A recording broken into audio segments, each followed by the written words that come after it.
Allah, terkeluar air perut mama dekat rice tube malam tadi. Basah habis rambut. Mama, minta maaf tau. Sorry sangat. Jomlah kita mandi. Hari ni Sabtu. Bila mama dah terlantar macam ni, baru kau teringat suara-suara mama yang tak apalah. Mama maafkan. Tadi dah suara tu.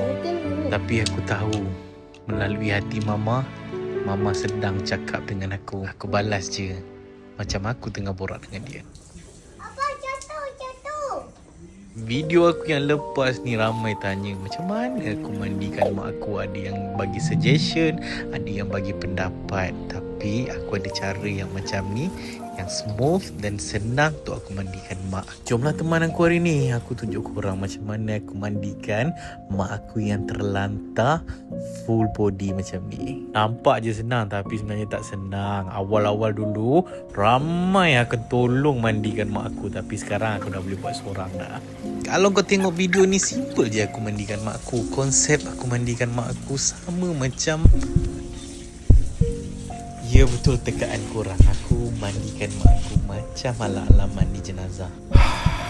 One day mak aku akan pergi juga.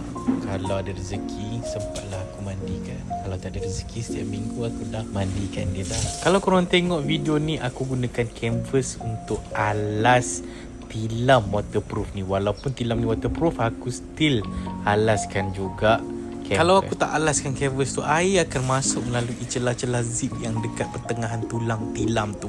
Jadi dia makan masa untuk kau keringkan air dekat dalam sponge. Kalau nak biarkan dia lama-lama kat luar kan, kesian dia sejuk. Mandikan orang bedridden ni, kau kena sediakan banyak kain kering supaya dia tak basah terlalu lama. Nanti kesian kalau korang perasan berapa banyak kain kering aku guna. Nampak lapik pun aku dah tukar dah yang lapik kering yang serap air macam ni, supaya air lebihan daripada belakang badan dapat diserap daripada kain jalur merah. Paling penting last sekali, kau jangan lupa maintenance kan katil ni. Laplah bahagian-bahagian yang terkena air.